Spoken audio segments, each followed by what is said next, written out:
오늘은 FOMC 전날에 중요한 이거만큼은 이해하셨으면 좋겠다. 제가 계속 해온 얘기이긴 한데 그래도 워낙에 채권은 이해를 못 하시거나 아니면 시장에 여러 다른 이제 얘기들이 떠다니기 때문에 좀 이거만큼은 심플하게 이해를 하셨으면 좋겠다라고 하는 부분만 빠르게 하고 저희가 또 시간이 많이 없다 보니까 좀 있으면 오늘 새벽에 이제 FOMC 발표죠. 그래서 관련해서 얘기를 드릴까 하고 제가 출장 때문에 사실 5일 정도를 외부에서 워낙 바빴는데 제가 다니면서도 계속 시장 모니터링하고 하고 싶었던 얘기는 프루팅에 제가 오늘 노트를 3개 그냥 연속으로 기존에 생각해냈던 거를 문법이나 이런 건 신경 쓰지 않고 이렇게 제가 하려는 내용들 남겼으니까 궁금하신 분들은 구독해보시면 좋을 것 같고 오늘은 제가 FOMC 관련해서 큰 틀에 대해서 좀 짧게 얘기를 해볼까 합니다. 네, 대선은 결과가 거의 나왔죠. 이제 하원 결과만 기다리고 있고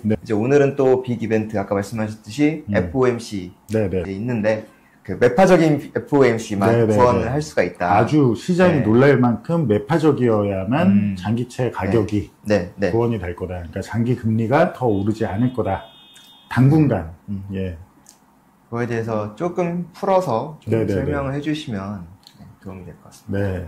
일단 대선 같은 경우는 지금 트럼프가 당선이 되면서 관련한 자산 가격의 조정은 많이 진행이 되고 있는 부분 같고 제가 프루팅에는 사실 대선 전에 남겼었는데 트럼프 당선이 되면 단기적으로는 5%가량 S&P 500 기준으로 5%가량 상승할 수 있다고 봤고 대선이 딱 끝나고 나면 막 프라이싱을 진행을 하거든요. 각 자산별로. 근데 반대로 이제 해리스가 당선이 된다면 단기적으로 10% 정도 하락 조정이 있을 수 있다. 빠르게.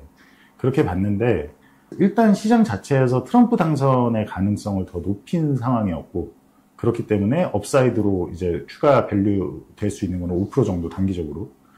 이제 그거의 핵심은 어쨌든 간에 트럼프가 법인세를 많이 인하하겠다. 핵심 정책이 결국에 그렇기 때문에 법인세라고 한다는 거는 어닝에 실제 기대를 높이고 제가 판단했을 때는 7%가량 어닝의 기대를 높일 거다. 법인세를 낮추면. 실제로 법인세를 낮추는 거는 시장의 기대만 먼저 프라이싱이 될 뿐 아니라 기업들의 어닝은 실현이 될 수 있습니다. 그 기대만큼. 그거는 단기적인 리밸류에이션이겠지만 결국에는 이러이러한 요인들로 그렇게 올라오면 미국의 주식 S&P 500 같은 경우는 방향성은 원래 저희가 보는 대로 올라왔을 때 하방으로 보는 게 맞을 거다 라고 보는 게 제 여전히 강한 관점이고 그거에 대한 상세 이유는 프루팅에 남겼습니다. 조금 제가 일찍 전망을 한 건 있지만 지금 주식 말고는 정말로 제가 봤을 때는 근접하게 가고 있어서 그 주식의 마켓 타이밍도 아주 근접하다라고 보고 있고요.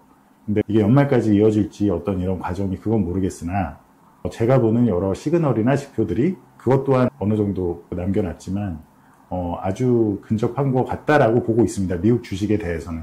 그래서 저희가 생각하는 미국 주식에 대한 뷰는 그 정도로 생각을 하시면 될 것 같고 제가 계속 주장했던 게 문제는 장기금리가 이렇게 유동성에 비해서 낮게 유지됐던 상황에서는 쉽게 말하면 리세션을 걱정하면 할수록 리세션은 더 멀어진다, 오지 않는다. 왜냐하면 리세션을 걱정한답시고 자꾸 사람들이 장기채를 투자를 하면 유동성이 많은 상태에서 비교적 많은 상태에서 장기금리가 낮으면 지금 미국의 경제는 특히 팬데믹 이후의 미국의 경제는 장기금리와 연동이 되는 시스템이기 때문에 민간에서 어떤 그런 크레딧이 부러지고 막 은행이 도산하고 이런 일이 발생하기가 어렵다. 그렇기 때문에 미국의 민간의 경제는 제가 계속 일관되게 주장했던 거는 장기금리가 충분히 더 한참 더 오르기 전까지는 민간 경제는 건강할 것이다. 쉽게 말해. 그래서 결국에 리세션이 시차를 두고 실물 경제의 리세션, 기업들이 크게 해고를 하고 뭐 아니면 GDP가 정말 명목으로 인플레이션 때문이 아니라 명목으로도 진짜 하향 안정되고 미국의 GDP나 이제 그런 식의 어떤 장기채에 투자를 하는 분들이 투자 원하는 그런 상황이 발현되기 위해서는 아이러니하게도 지금은 리세션을 걱정하지 않고 장기채에 투자하지 않아야 된다라고 계속 얘기를 했던 것 같아요. 그러니까 좀 이게 처음 들으시면 복잡할 수 있는데 제가 계속 해왔던 얘기가 결국에 장기금리의 상승이 일어나야 민간이 힘들어지려면 장기금리의 상승이 일어나면서 웰스 이펙트, 부의 효과라고 하죠. 자산 효과가 많이 내려와야 될 거고, 자산 효과가 많이 내려와야 기업도 주가가 낮으니까 그때 가서 해고를 할 수밖에 없고, 개인들도 자산 부의 효과가 낮아지니까 소비를 더 못하죠. 미국의 GDP의 70%가 다 소비로 연결이 되어 있죠. 코로나 이후의 경제는 굉장히 기형적인 경제이기 때문에 단기금리나 연준이 말하는, 아니면 많은 이코노미스트 분들이 말하는 단순한 테일러 준칙이나 아니면 기준금리만 가지고 어떤 리세션을 예상하거나, 이거는 완전히 잘못됐다. 그래서 커브가 정상화되는 과정은 단기금리가 팍팍팍 내려오면서 불스티프닝으로 인한 정상화가 되면서 커브가 정상화되는 게 아니고, 장기금리가 더 많이, 단기금리가 내려오는 것보다 더 많이 정상화되면서, 그러면서 발생하는 베어 스티프닝으로 웰스 이펙트가 내려갈 거다라고 강조를 많이 했던 것 같아요. 네. 그래서 그러한 상황 지금 하나씩 계속 단계적으로 가고 있다라고 저는 보고 있고, 그 과정에서 아직 주식은 어쨌든 트럼프의 법인세 감면은 성장에 대한 기대를 단기적으로 높여주기 때문에 성장에 대한 익스펙테이션이 지금은 하루밖에 안 지났잖아요. 지금 확정이. 네. 그래서 진행되고 있는 중입니다. 다만 반대로 말하면 성장에 대한 기대가 트럼프 당선으로 인해 나타나는 거는 트럼프가 결국엔 재정 지출을 더 많이 할 거야. 더 채권 남발을 많이 할 거야. 라는 걸로 연결이 되는 거기 때문에 네. 결국에 장기금리가 제가 말하는 임계점을 넘어서는, 제가 생각하기에 미국 주식시장의 밸류에이션에 본격적인 타격이 가기 시작하는 거는 4% 중반이나 후반, 중후반 최소 이상부터라고 생각을 하는데, 그 시점을 넘어서게 될 거다라고 보고 있습니다. 왜냐면 까봤는데 연준이 금리를 인하했는데, 리세션 걱정한답시고 50bp를 인하했는데, 막상 나오는 경제 지표들을 보면 미국의 민간 경제는 여전히 너무 강하죠. 왜냐면 인플레이션이 장기화됐다고 해도 실제 그들의 자산 가치, 웰스 이펙트는 더 많이 늘어났단 말이에요. 하락하는 장기금리를 통해서 부의 효과가 늘어나면서. 그래서 썸네일에 적었던 내용을 이제 설명을 하자면, 지금까지는 제가 얘기해온 거를 최대한, 제가 그래도 말을 진짜 못하지만 오랫동안 방송한 경력을 살려서 좀 압축해서 얘기를 해봤고, 오늘 이제 당장 FOMC가 있잖아요. 근데 지금 장기국채 투자하신 분들이 많을 거예요. 제가 아무리 계속 그렇게 얘기를 했어도 내용 자체가 어렵거나, 그리고 많은 분들이 금리 내리면 당연히 장기금리도, 연준이 단기금리를 어떻게 하느냐에 따라서 장기금리가 결정될 거라고 보시는 분들이 그러니까 그게 일반적인 메커니즘이기 때문에. 근데 가만히 생각을 해볼게요. 한번. 지난 22년에 연준의 단기금리 긴축이 있고 나서부터 어쨌든 초반에는 장기금리가 단기금리보단 덜 올라도 이렇게 같이 올라가다가 어느 시점부터는 22년 10월, 9월, 10월부터는 장기금리는 박스권에서 계속 안정적인 흐름을 나타냈단 말이에요. 그럴 수 있었던 거는 많은 분들이 인플레이션의 장기화를 걱정한 시장 참여자가 없었다는 얘기고, 인플레이션을 걱정하는 게 아니라 연준이 기준금리를 5%까지 올렸어. 세상에, 이거는 이제 세상 종말이다. 무조건 리세션이야, 디플레이션이야. 그러니까 디플레이션을 걱정하고 연준을 두려워한 겁니다. 다시 말하면 리세션에 대한 우려가 지금 자산시장의 멀티플을 계속 부양을 시켜줬기 때문에 장기국채를 일단은 금리를 낮게 이끌어줬고, 그 결과가 멀티플을 부양시켜주면서 듀레이션이 긴 미국의 기술주, 성장주, 귀금속도 사실 여기에 포함돼요. 귀금속, 비트코인, 이런 것들의 가격을 지금까지 계속해서 높여줘 왔다 라고 이해를 하시면 될 것 같아요. 이게 혹시 이해 안 되시거나. 귀금속은 안전자산이기 때문에 그런 거예요? 아니죠. 많은 분들이 귀금속을 투자할 때는 똑같아요. 장기국채 투자하듯이 안전자산이니까 리세션이 걱정이면 투자하는 자산이라고 생각을 하시는데, 귀금속의 가장 핵심적인 딱 하나만 특성을 기억해야 된다라고 한다면, 시장의 유동성이 앞으로 어떻게 될 것이냐를 선반영, 그거에 대한 기대를 표현해주는 자산이라고 생각하시면 돼요. 이펙트, 귀금속이 상승하면 그거는 주식시장이 상승한 것과 똑같이 웰스 이펙트를 어느 정도 보존해주는 역할을 하는 게 귀금속입니다. 그럼 유동성이 줄어들 거야 라고 생각을 그렇죠. 만약에 금으로 아니죠. 리퀴디티가 만약에 급진적으로 줄어들 거야. 제가 말하는 리퀴디티는 자본시장에, 그러니까 약간 나스닥하고 비슷한 성질을 지닌다고 보시면 돼요. 자산시장의 유동성이 실물에서는 막 인플레이션이 나타나더라도 만약에 실물에서 유가가 막 올라요.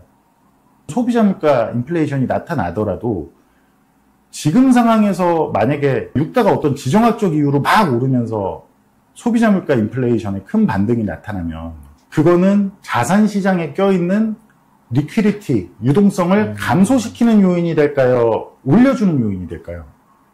자산시장 인플레이션을 죽이는 역할을 할까요? 올리는 역할을 할까요? 지금 유가가 만약에 통화량의 문제 때문이 아니고 어떤 지정학적 이유든 진짜 공급 수요 이슈든 진짜 그런 어떤 섹터 자체의 이벤트나 펀더멘털 때문에 막 치솟아 올라가기 시작하면 그건 자산시장의 유동성이나 리퀴디티를 소비자 물가 인플레이션이 올라가니까 자산시장 인플레이션도 같이 올라가게 하는 요인일까요? 줄이는 거 아니에요? 줄여지게 되겠죠. 네. 만약에 통화량이 연준이 양적 완화 같은 거를 더 많이 해줘서 통화량 자체가 유가의 상승과 함께 같이 올라가지 않는다면, 그러니까 유동성이 동일한 상태라면 유가가 올라가면 필수재의 가격이 올라가고 소비 여력을 줄어들게 만들겠죠. 네. 유가는 필수적인 그거잖아요. 근데 반대로 귀금속은 그와는 좀 다른 성격이란 말이에요. 귀금속에 대해 기억하셔야 될 거 하나는 귀금속은 그러니까 통화예요. 실질 통화. 화폐의 많고 적음을 가장 잘 대변하는 게 귀금속입니다. 그거에 대한 기대를 선반영하는 게 귀금속이거든요. 근데 만약 트럼프가 집권되면 소비자 물가가 막 올라갈 거야. 막 올라가지는 않더라도 어느 정도 높은 수준으로 유지될 거야. 뭐 관세하고 뭐 이래저래. 이런 게 프라이싱 되면 연준이 가만히 있는다는 전제 하에 연준이 다시 개입하려면 명분이 있어야 될 거니까 한동안은 저는 개입하기 쉽지 않을 거라고 보는데 그 과정에서 가만히 있는다는 개입하에 트럼프 당선 시나리오는 예를 들자면 그런데 트럼프 당선 이후에 유가가 막 홀로 상승한다면 산업금속도 마찬가지고 그런 게 상승한다면 귀금속의 가격이 이미 올라있지 않고 낮은 상황이면 소비자 물가 인플레이션의 해칭이 되겠지만 70년대와 같이 이게 되시죠. 귀금속은 반대로 작용할 수 있는 레벨까지 일단은 와보인다라고 했기 때문에 귀금속이 조정을 받을 수 최소 일단 귀금속이 한 20%가량은 조정을 받을 수 있다라고 생각했기 때문에 제가 말씀드렸던 거고 그게 어제 좀 발생을 한 것 같아요. 나중에 이거는 추후 기회가 되면 자세히 말씀드리고 그래서 어떻게 보면 귀금속의 상승 시기와 미국 주식 나스닥 등의 상승 시기 장기채 가격의 안정화가 다 같은 기간에 일어났어요. 22년 10월부터 최근까지. 제가 봤을 때 지금 10년 금리가 한 4.4 정도 됐을 거예요. 만약에 지금 장기채를 계속 매수해야 된다고 주장하셨던 전문가분들은 뭐 트럼프 때문이다 이렇게 약간 핑계를 돌리시던데 장기채 금리 상승한 거는 트럼프가 되게 한참 전부터 계속해서 연준이 50bp 인하를 하자마자 그때부터 계속해서 상승한 거예요. 맞아요. 무슨 말이냐면 장기채 시장은 시장을 이끄는 주요 참여자들은 정확하게 그러니까 프론트러닝을 하기 때문에 지금은 리세션 그러니까 만약에 이미 실물 경제가 리세션에 도달한 상태다 라고 한다면 50bp 내려도 장기금리도 같이 떨어지겠죠. 만약에 연준이 50bp 인하한 게 이미 실물 경제가 리세션에 도달했기 때문에 후행적으로 뒤늦게 내린 거라고 가정해 볼게요. 장기채 금리가 아무리 많이 선반영돼서 많이 하락해 있다고 하더라도 추가적으로 어느 정도는 더 내려오거나 최소한 뛰지는 않았을 거예요. 정말 극심한 디플레이션이나 리세션을 이미 도달한 상황이라면. 근데 그게 아니고 지금은 계속 말씀드렸듯이 제가 파이낸셜 컨디션 인덱스를 과거에 많이 보여드렸잖아요. 영상에서도 아마 제가 몇 번 보여드렸을 건데 장기 금리가 상승하지 않으면 연준은 자꾸 지금의 금리 환경이 굉장히 제약적이기 때문에 본인들이 기준금리를 50bp를 내렸다 여러 가지 핑계를 대고 그러니까 금융 환경은 제약적인 상황이 아니었습니다. 왜? 단기가 올라갔어도 장기는 계속 아래에 묶여 있었기 때문에. 그러니까 리세션 우려를 타고 지금까지 자산시장은 계속 왔는데 이제 리세션 우려가 해소되는 시점인 거예요. 그런 시점에서 연준이 50bp를 내리면 지금 경제지표에서 리세션 우려가 나올 만한 게 있나요? 없잖아요. 네, 없는 것 같죠. 네. 그러면 뒤에 금리가 당연히 이렇게 경제가 여전히 뜨겁고 주식시장 올타임 하이에 귀금속 올타임 하이에 비트코인 올타임 하이에 이런 상황에서 연준이 50bp를 내려? 그러면 연준이 재무부하고 짜고 했는지 아니면 모르고 진짜 그랬는지 모르겠지만 연준이 제대로 하지 않은 긴축을 장기 국채 시장에서 지금 하고 있는 겁니다. 지금 장기 금리가 오르고 있는 거는 이제야말로 진정한 긴축이 조금씩 되고 있는 거예요.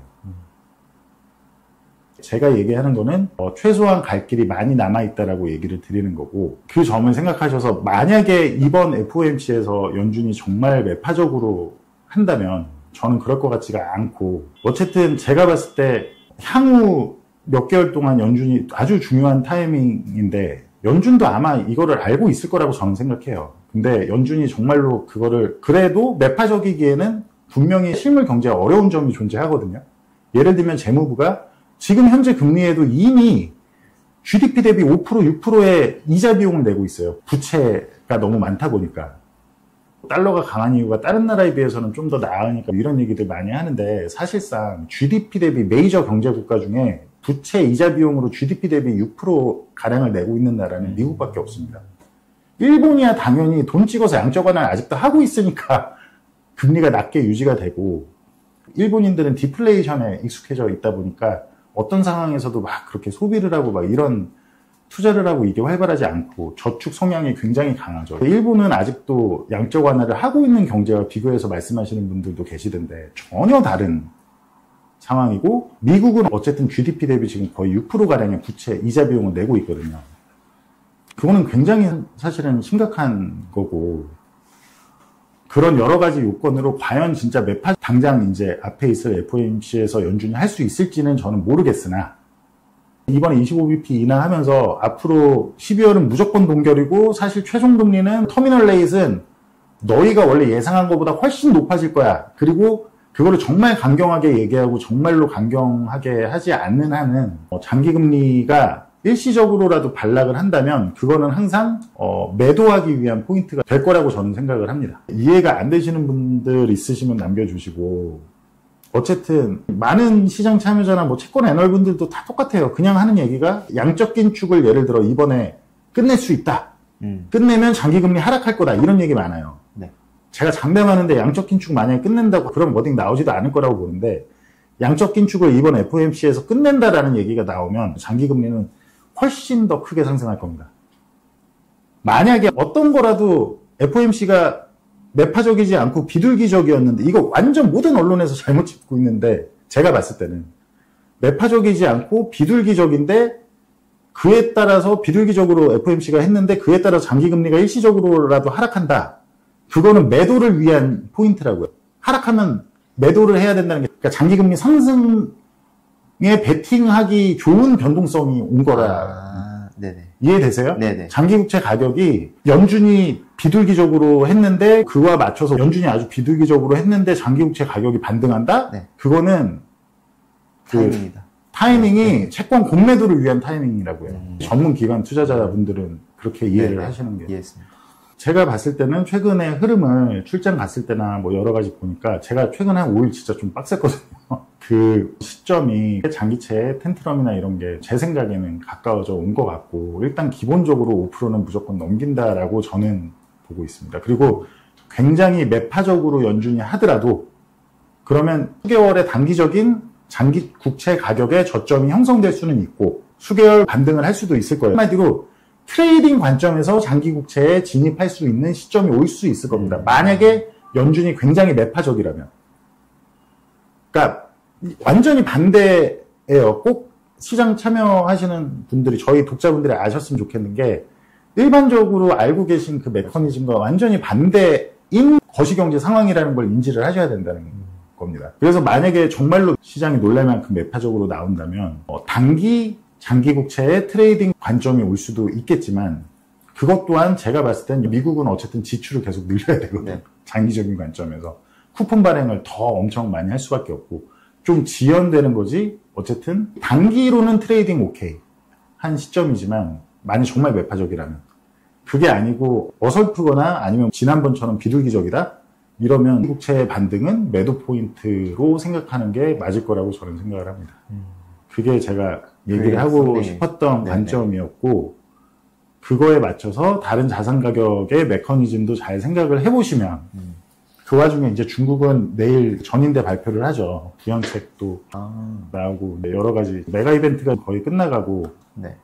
내일 이제 중국이 있고 계속 연말까지 자산 리밸런싱이 이어질지 아니면 어떤 충격이 더 빨리 나타날지는 모르겠으나 아무튼 그렇게 생각을 합니다. 그리고 다른 자세한 관점은 제가 프로팅에도 많이 다뤘으니까 참고를 하시면 될 것 같습니다. 한두 개만 좋은 질문 봐서 질문 한번 해주시면 예. 네네. 제가 말씀드렸던 원금 보장 상품인데 그 상품이 곧 출시가 돼서 또 바쁜 것도 있고 제가 트레이딩을 제일 잘하거든요. 사실은 장기 투자보다 트레이딩이 진짜 전문이에요. 그러니까 손실 구간을 짧게 잡고 위를 많이 높이는 그런 트레이딩을 최적화시키는 상품이 곧 나올 건데 드릴 수 있는 자리를 빼보려고 할 건데 남을 경우엔 나중에 유튜브에 제가 얘기를 할 수도 있다. 근데 이거는 사모로 진행되는 상품이기 때문에 원금 보장은 증권사에서 해주는 거고 아무튼 그런 게 곧 나온다. 그 부분 일단 이해하시고 예 질문 주시죠. 해리강님께서 네네. 주신 질문인데 조금 질문을 제가 2가지 정도로 나눠야 될 것 같은데 네. 일단 미국이 장기 국채 금리를 낮추거나 장기 국채 수요를 늘릴 수 있는 방법이 혹시 있을까요? 만약에 그렇게 된다면 소프트 랜딩이나 노 랜딩으로도 갈 수 있을까요? 장기 금리가 지금 상황에서 예를 들어서 해리스가 당선됐다면 해리스가 공약한 대로 법인세를 높여서 지출 부족을 메꾸겠다. 그거를 정말 실현했다면 세금을 높여서 어쨌든 그러면 장기 금리가 조금 더 건강해졌을 수 있겠죠. 다만 그거는 전형적인 리세션의 위험을 높이고 기업들의 세금을 높여서 한다라고 했으니까 어쨌든 그걸 정말로 해봤자 해리스가 됐어도 결코 해야 할 만큼 절대 안 하고 하는 신용만 할 거라고 저는 장담할 수 있지만 어쨌든 정책의 방향 자체는 그런 느낌이었어요. 해리스는 일단 단기적으로는 주식에 왜냐면 성장에 대한 기대를 줄이는 대신에 재정 건전성을 세금을 높여서 하겠다 이거니까. 애초에 트럼프는 기본적으로 그 빚은 모르겠어 하고 국채 찍어서 성장 이런 얘기다 보니까 기본적으로 제가 과거부터 했던 얘기가 지금 문제는 매크로의 핵심을 형성하는 미국의 장기채 시장과 미국의 주식 시장 두 시장 다 버블이 낀 게 문제다. 이게 내려오면서 문제가 될 거다라고 얘기를 한 거잖아요. 네. 그러니까 장기 국채 가격도 내려올 거고 그로 인해 결국엔 주식 시장의 멀티플도 성장에 대한 기대가 조금만 꺾여도 멀티플도 내려오면서 될 거다. 예를 들어 재무부가 23년 말처럼 편법을 쓰기에는 장기물을 발행 안 하고 단기채만 발행해서 유사양적 완화 효과를 내는 그런 편법을 쓰기에는 영래포 계좌가 이미 거의 바닥에 지금 와 있어서 다시는 쓸 수 없다고 저는 보고 있고 그런 측면에서 중장기물을 늘려서 발행할 수밖에 없는데 앞으로 미국이 빚을 질 때는 그러니까 제가 예상하는 것과 다르게 당장 엄청난 극심한 디플레이션 압력이 나타나는 은행들이 다 망해버리고 그냥 한 번에 기업들이 파산하고 이런 이벤트가 당장 나타나지 않는 한은 제가 틀린 게 아니라면 장기금리는 계속해서 상승, 그러니까 큰 흐름에선 상승 압박을 받을 수밖에 없다고 보고 있습니다. 그럼 소프트 랜딩은 안 되는 시나리오? 아니죠. 오히려 실물 경제는 어느 정도 주가가 크게 조정이 되기 전까지는 실물 경제는 수치로만 보면 오히려 소프트 랜딩 같은 그런 수치가 나올 거예요. 지금은 노랜딩 같은 수치가 나오지만 네. 자산 가격 하락하고 장기 금리가 올라갈수록 어느 정도 수치는 소프트 랜딩 같은 수치가 나올 거예요. 근데 문제는 뭐냐면 그 소프트 랜딩에 대한 선반영을 이미 10년 채권 금리가 3.6까지 갔었잖아요. 이미 모든 선반영을 그거에 기반해서 주식시장과 모든 자산시장의 멀티플이 막 이렇게 확대돼 있었잖아요. 그게 확대되니까 또 사람들이 소비를 할 수 있었잖아요. 그거에 기반해서 먼저 선반영해서 각종 매크로 자산들이 이렇게 버블이 됐으니까 문제인 거지.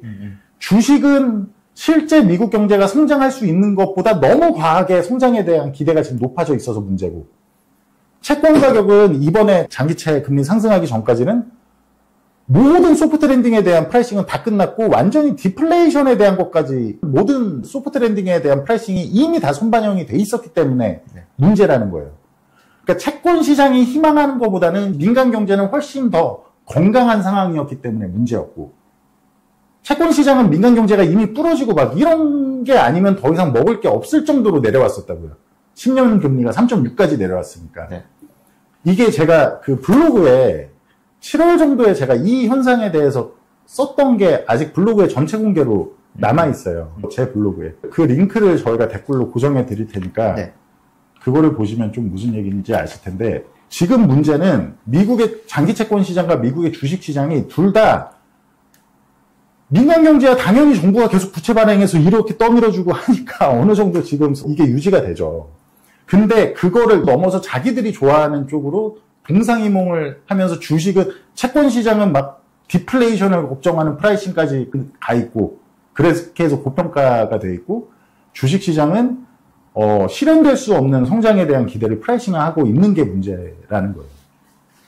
근데 채권금리가 오르면 결국에 이제 성장에 대한 건 모르겠지만 일단 멀티플의 압박은 계속 진행되고 장기 채권금리가 오르고 있으니 이제야 뒤늦게 진정한 긴축이 이루어지고 있는 건데 아직은 제가 봤을 때 시장이 셀프로 긴축해야 될 과정이 한참 더 오래 멀리 남아있다. 이 부분을 네. 이해를 하시는 게 맞을 것 같습니다. 채권 가격 하락해서 채권을 보유하고 있던 은행들의 문제가 생기지는 그것도 제가 봤을 때 아직 한참 남았어요. BTFP가 24년 3월에 네. 종료가 되니까 다 끝난 걸로 생각하시는데 그게 아니고 24년 3월 이후로는 신규로 BTFP를 신청할 수는 없지만 기존의 BTFP를 쓰던 은행들이 24년 3월 전에 원하면 1년 연장을 할 수 있었습니다. 그러니까 자기들이 어떤 재정 그 쉐입을 좀 손보기 위해 충분한 시간이 있었고 은행의 현재 보유 평가손 장기채를 많이 보유하다 보니까 이것도 막 하더라 잘못된 정보가 너무 많이 돌아다니는데 그 평가손은 자산가치 기준으로 봐야 되는 거예요. 당연히 조금 위험한 데 있겠죠. 근데 자산가치 대비로 봤을 때 지금 은행들의 장기채 평가손은 너무 미미합니다. 자산가치 기준으로 봤을 때. 근데 그게 정말 문제가 되려면 장기금리가 한참 더 올라야 은행들이 보유하고 있는 자산가치가 떨어질 거 아니에요. 네. 그게 문제가 되려면 자산가치 대비로 많아야 됩니다. 예. 그러니까 뭐든지 실질로 봐야지 명목으로 보는 게 아니거든요. 그러니까 그러려면 모기지금리가 오르려고 해도 장기금리가 상승해야 되고 다 그렇게 연결돼 있는데 제가 봤을 때 은행 전혀 걱정할 단계가 아니다. 여기까지 하실까요? 네.